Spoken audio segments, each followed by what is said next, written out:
Oi, gente, então eu tô gravando aqui a segunda parte da resenha da História Sem Fim.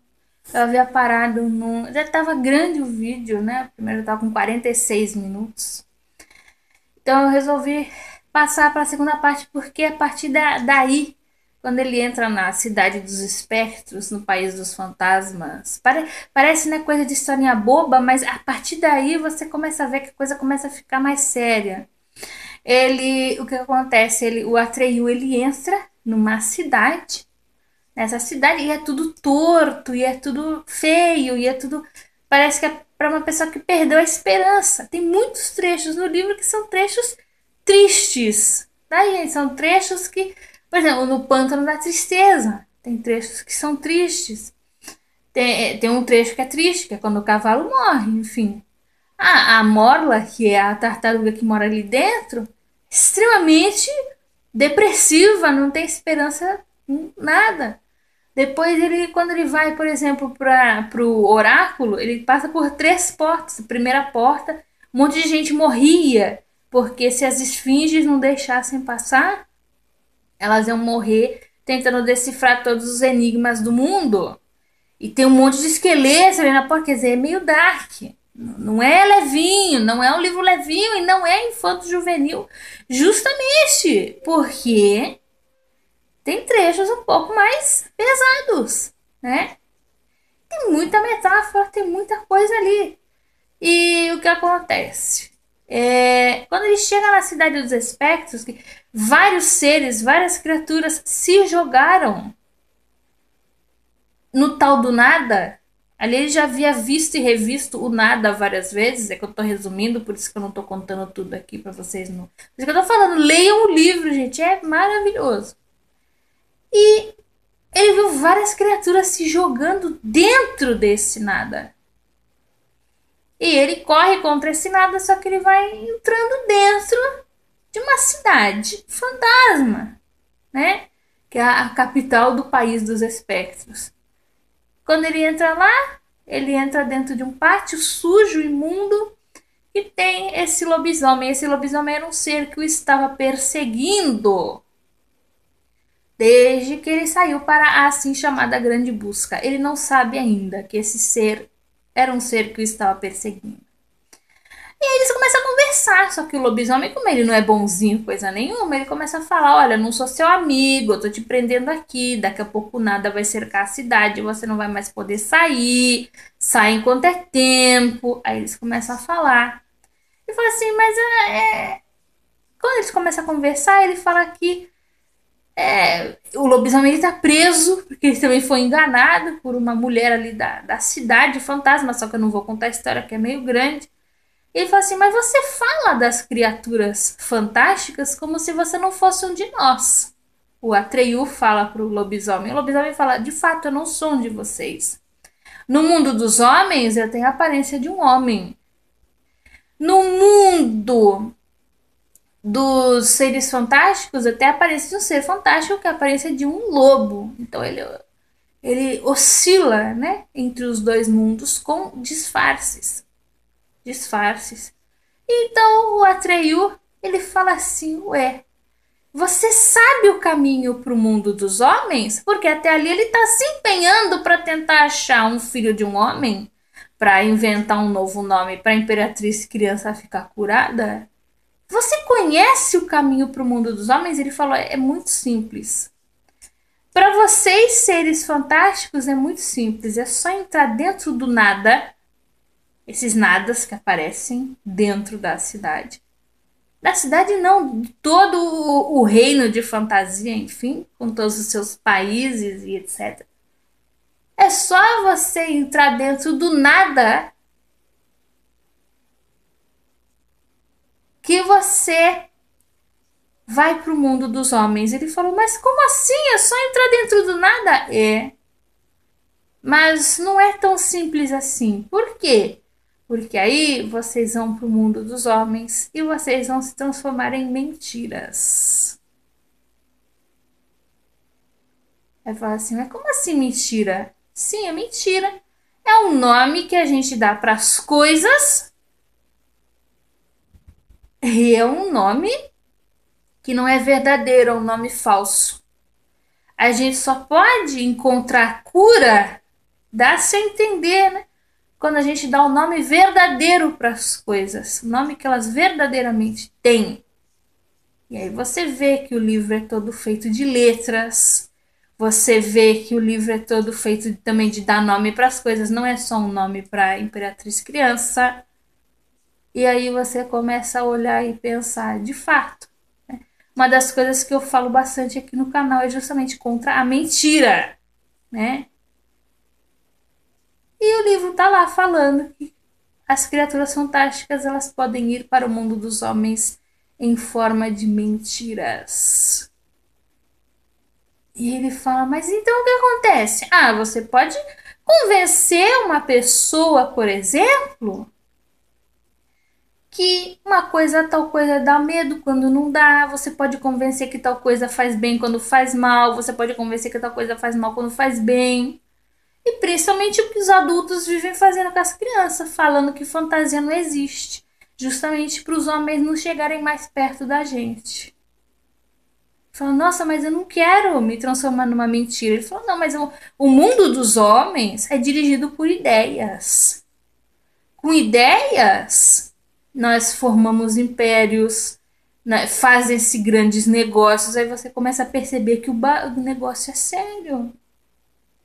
E você começa a perceber que o autor, que nessa época, se eu não me engano, tinha quase 50 anos já, ele não ia escrever um livro desse tamanho falando de construir impérios e derrubar ou construir coisas para criança e nem para adolescente. Ele ia falar, talvez para criança e adolescente, mas é tema sério. E você começa a pensar, gente, o que é isso? Ele fala, as ideias dirigem os homens. As ideias dirigem os homens, elas constroem impérios, elas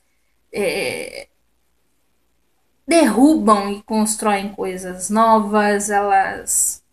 É fantástico. Esse capítulo que ele encontra o lobisomem é fantástico.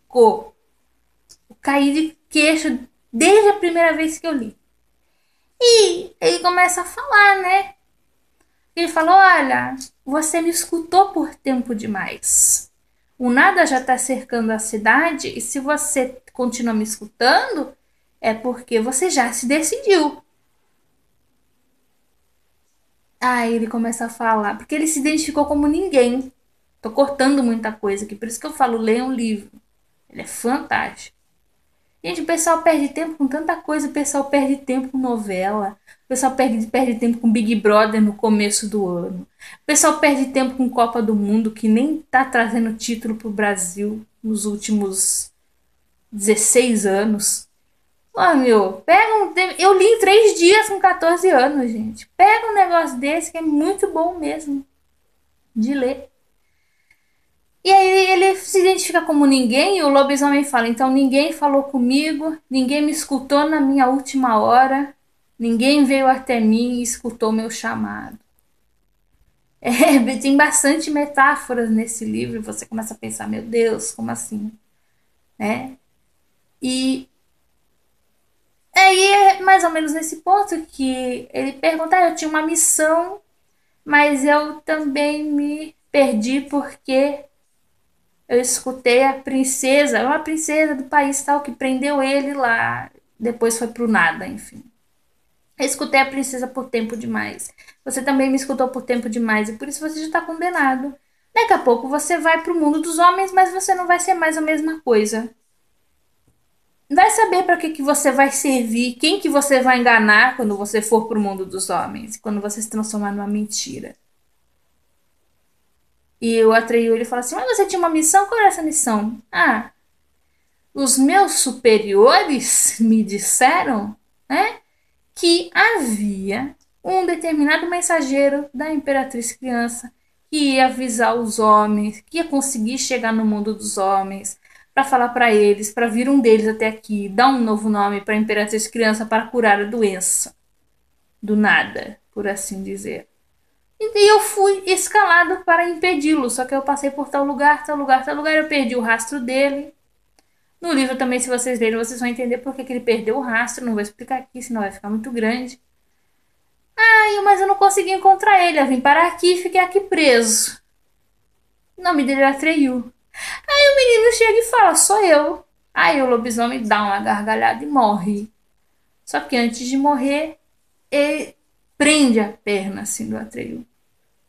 Segundos antes do nada tomar o finalzinho ali da cidade, pegar o Atreyu, vem o dragão da sorte voando. Ele tá com o Aurim, que é o assim chamado Ouroboros, no pescoço. Ele pega o Atreyu pela trança e sai voando. E eles vão até a Torre de Marfim, que era onde ficava a Imperatriz Criança. Quando eles chegam lá, tô cortando muita coisa. Ela tá doente, eles também estão doentes, estão feridos, ele sobe não sei quantos lances de escada, com a perna toda machucada, por isso que eu falo, não é coisa de criança. Com a perna toda machucada, sangrando, porque o lobisomem o mordeu pouco antes de morrer. E quando ele chega lá no pavilhão da Magnólia, que é onde a Imperatriz Criança se encontra, ele vai falar com ela. E ela fala: Você cumpriu muito bem a sua missão. Ele fala: Não, eu não trouxe um filho do homem para você, para te dar um novo nome. Ela fala: Não, você trouxe sim. Ele tá nos lendo. Ele já, como é que é? Você viu a figura dele no espelho, no espelho do oráculo. Ele escutou seu grito de horror no abismo, assim, assim. Você escutou o grito dele de horror no abismo. E aí o Baixa começa a tremer com o livro na mão. Ele fala: Estão falando de mim?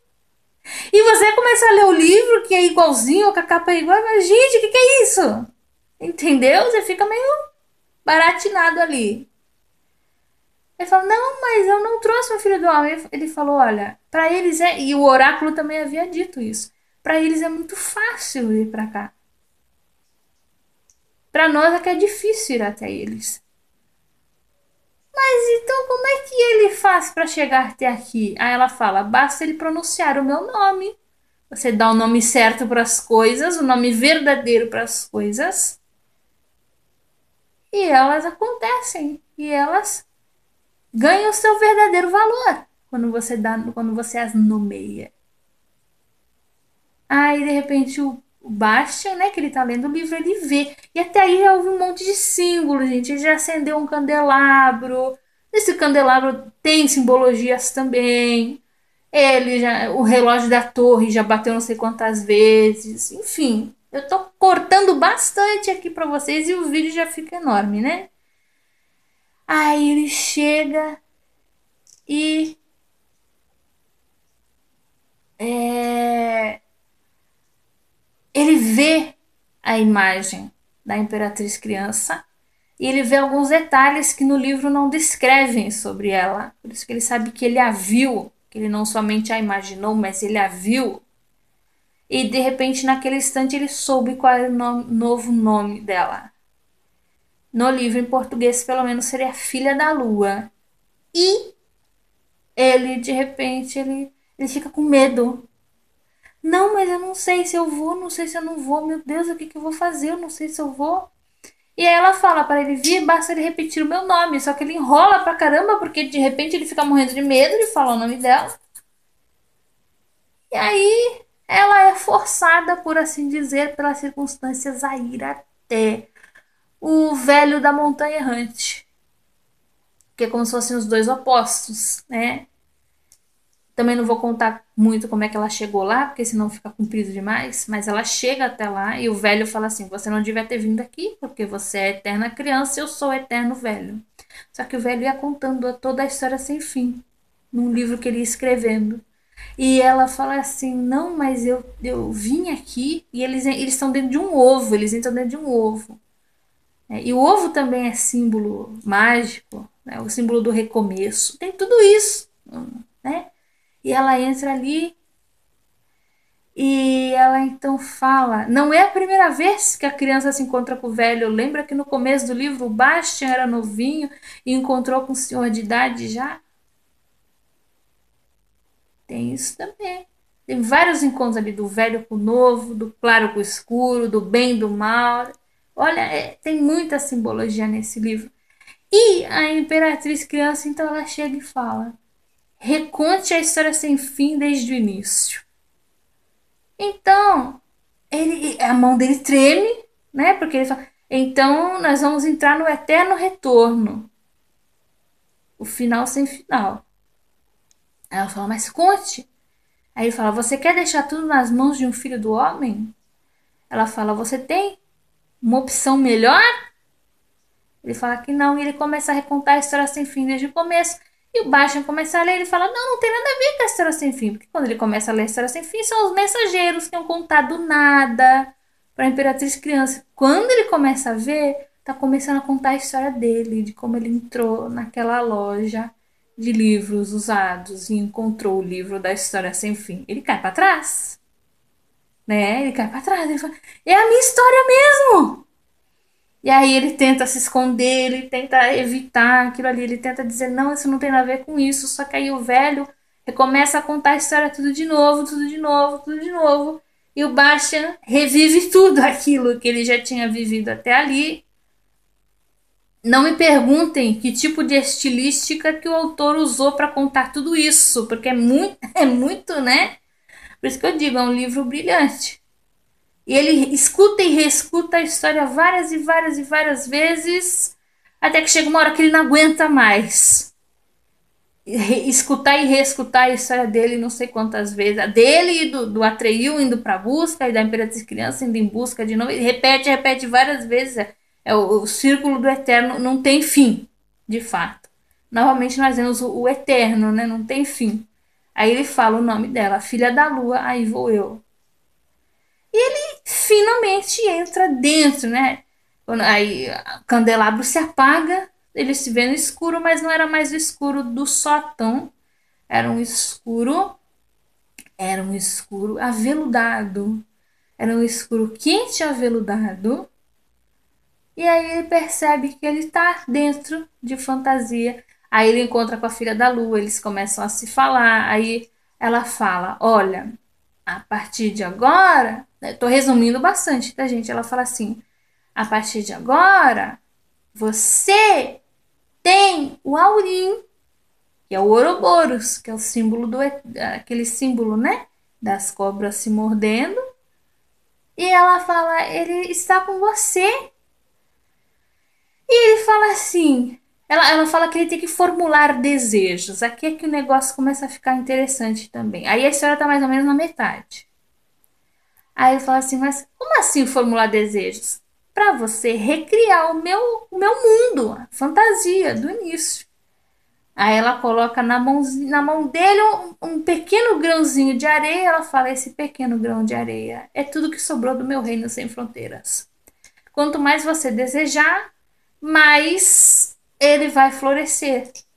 Aí ele deseja rever a filha da lua. Aí ela, ai que bom, você finalmente formulou um desejo. Aí começa a crescer uma plantinha luminosa e ele vê a filha da lua. E daquela plantinha cresce toda uma floresta. E eles começam a conversar. Ela pergunta por que esperou, ele deixou ela esperando tanto tempo. Ele fala, eu pensei que não estava à sua altura. Ela falou, você não está à minha altura? Ele falou, não, que eu sou gordo, sou desajeitado, não sei o que. Ela falou, olha bem nos meus olhos. E aí, novamente, ele se vê no espelho dos olhos dela. O espelho aparece de novo. E ele vê um jovem lindíssimo. Que é um jovem com traços árabes. Orientais. Ali não fala árabe, ele fala orientais. Ele vê um jovem lindíssimo. E de repente ele se apercebe que aquele jovem é ele. E ele fica maravilhado. Só que aí ele cai no sono. Quando ele acorda, a Imperatriz Criança não está mais lá. E a floresta continua crescendo, crescendo, crescendo. Aquela floresta luminosa continua crescendo. E ele está de posse do Aurim. Ele olha no verso do Aurim, está escrito assim: faça o que quiser. Mais uma vez, uma indicação ao ocultismo, porque faça o que tu queres, pois é tudo da lei. É a lei de Telema de Aleister Crowley. Muita gente não gosta do Crowley, fala que Crowley era louco, fala que Crowley era satanista, fala que o Crowley era um monte de coisa. Tem coisa no Crowley que eu não curto, mas tem umas coisas nele que são bastante interessantes. E Aleister Crowley era um o feiticeiro do século XX, né? Também se fudeu lindamente. Teve uma vez que ele quase ficou louco de fazer uns bagulho louco lá. Por isso que eu falo, bruxaria é hard, não é pra qualquer um. E o Aleister Crowley, ele escreveu um livro, né? Que era o livro da lei. E havia uma frase que era: faça o que tu queres, pois é tudo da lei. E tá atrás do Ouroboros, que era Aurim na história. Faça o que quiser. Filha da Lua, que era o nome que o Bastian deu para a Imperatriz Criança, também era o nome de um livro que o Aleister Crowley escreveu chamado Moonchild, mas é em inglês. Quando de repente a pessoa olha aquilo ali, ela fala: "Ah, tem várias referências." E isso com 14 anos eu não tinha nem ideia. Vamos voltar aqui então, né? Ele tá lá, só que aí ele começa a ter novos desejos. Aí começa a focar nos desejos do Bastian. Ele já ficou bonito. Agora ele quer ser forte. Aí ele começa a afastar todas as plantas da floresta sem dificuldade nenhuma. Ele acha uma maravilha. Ele come das frutas da floresta sem se fartar. E de repente ele dá um nome para a floresta também.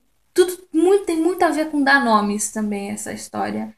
E de repente ele se cansa de ser bonito e forte. Ele fala: não, eu quero ser corajoso. É o novo desejo dele. Aí é quando o dia nasce e todas aquelas plantas se desfazem e a floresta vira um deserto. Ele anda pelo deserto, é uma provação que ele sofre, porque o deserto não pode ser vencido pela força, somente pela paciência. Aí ele encontra um ser no deserto, que é como se fosse um leão de chamas. Ele fica um tempo vivendo com esse leão, tô resumindo bastante. E esse leão começa a falar para ele. Eles conversam lá uma vez, eles falam assim: olha, por que que a Imperatriz Criança falou para mim?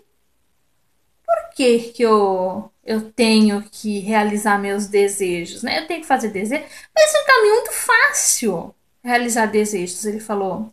Aí começa a ficar legal o livro, gente. Não é que começa a ficar legal. Para mim já ficou legal desde o começo, mas assim, para quem gosta de ver essas metáforas, ele fala assim: você tem que ir de desejo em desejo até encontrar sua verdadeira vontade.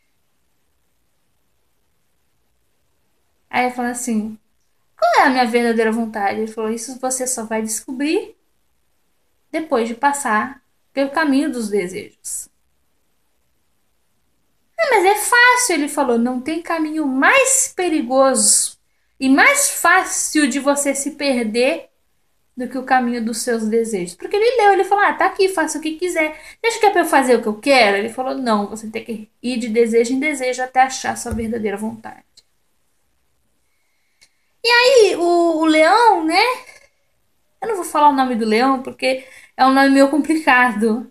Então, quando vocês forem lá ler o livro, se vocês forem ler, vocês podem ver. E ele chega, né? Ele fica um tempo vivendo com esse leão, aparece comida, bebida lá, ele começa a comer e beber. E ele descobre, porque o leão ele fala assim: eu morro todas as noites e renasço todas as manhãs. Não é dormir, é morrer. Ele usa o termo morrer. Por que, que eu morro e renasço? Aí o Bastian, ele começa a olhar. Vocês lembram que no começo a parte do Bastian era avermelhada? E a parte do livro que ele estava lendo era verde? A partir daí fica tudo verde, que o Bastian entrou dentro do livro. Ele fala assim: olha, é eu vou tentar decifrar esse mistério para você. Logo na primeira noite ele decifra. Por quê? O leão, ele, entre aspas, morre, né? Ele morre. E o Bastian, então, ele sai e ele começa a ver o deserto de noite, né? Porque o leão, ele morre à noite. Ele começa a ver o deserto renascendo. Renascendo não, desculpa. A floresta renascendo e brotando de novo nos, entre aspas, grãos de areia, que na verdade não eram grãos de areia, eram sementes. Eles começam a rebrotar. O leão olha aquilo. Ele não olha porque ele está, entre aspas, morto. Quando ele acorda ou revive no dia seguinte, o Baixa conta para ele. E ele fala assim: Mas eu pensava que você havia morrido para sempre. Aí o leão fala: Cada vez é para sempre. Mas você não renasceu? Eu renasci, mas é diferente. Talvez seja uma metáfora ao ciclo de renascimento e morte, né?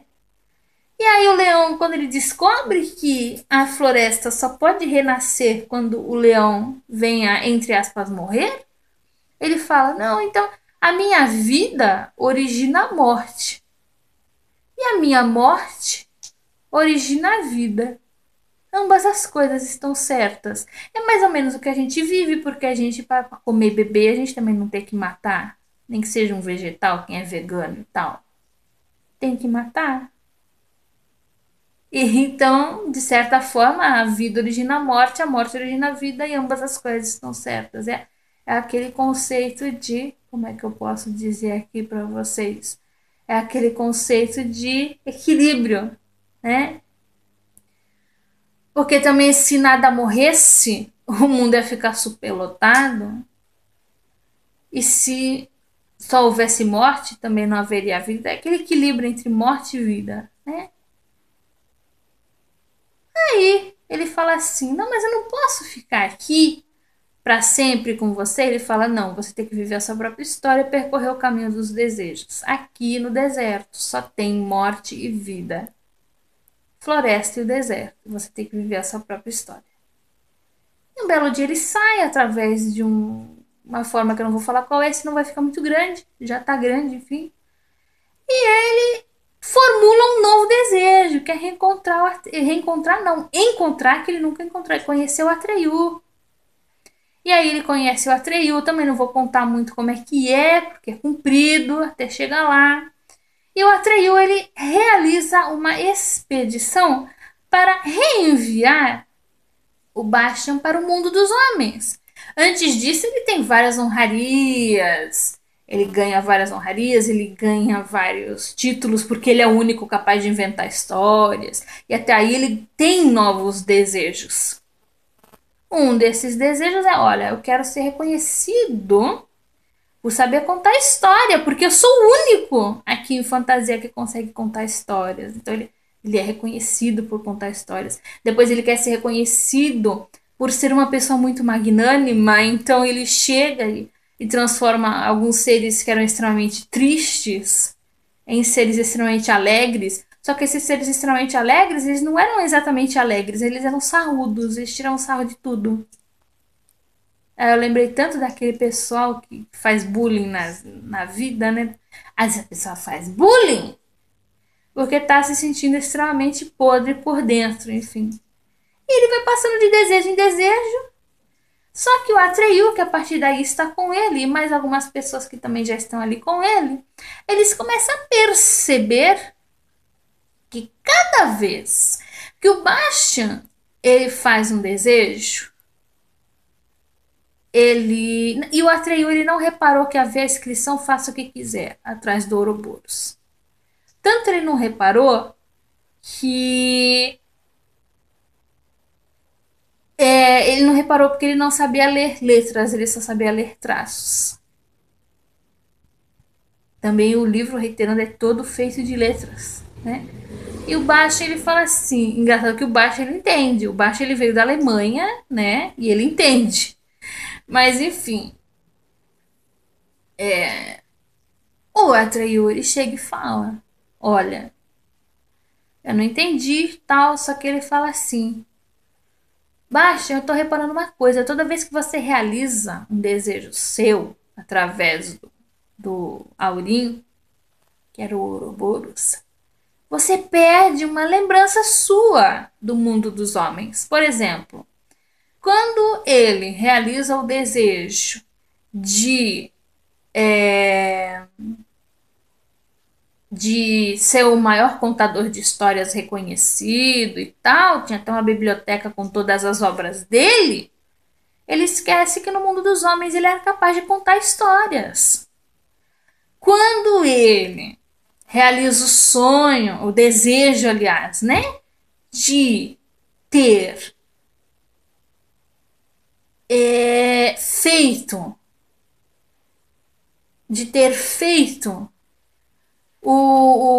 aquele pessoal que era triste, tristonho, se transformar em borboletas que tiravam sarro de tudo, que eram as gargalhadas, ele esquece que ele era zombado e sofria bullying na escola. Cada vez ele esquece uma coisa, então o Atreyu ele fala assim: entrega o Aurim para mim, e talvez eu, por ser um ser fantástico, e aí eu fico pensando que talvez o Atreyu seja uma metáfora para algum ser, ou algum ser, talvez não um ser, uma entidade, mas um, como é que é o nome? Um aspecto da psique do Bastian. Por quê? Porque quando ele se olhou no espelho, antes de entrar no oráculo, ele viu o Bastian. Então talvez ele seja um aspecto da psique do Bastian. Então é talvez um aspecto da psique que está pedindo para ser guiado. Olha, eu vou pegar o teu Aurim, por assim dizer, e eu deixa nas minhas mãos. O Bastian fala: não, Aurim foi confiado a mim e eu não vou confiá-lo a você. Você já usou ele por tempo suficiente. Quem vai usar sou eu.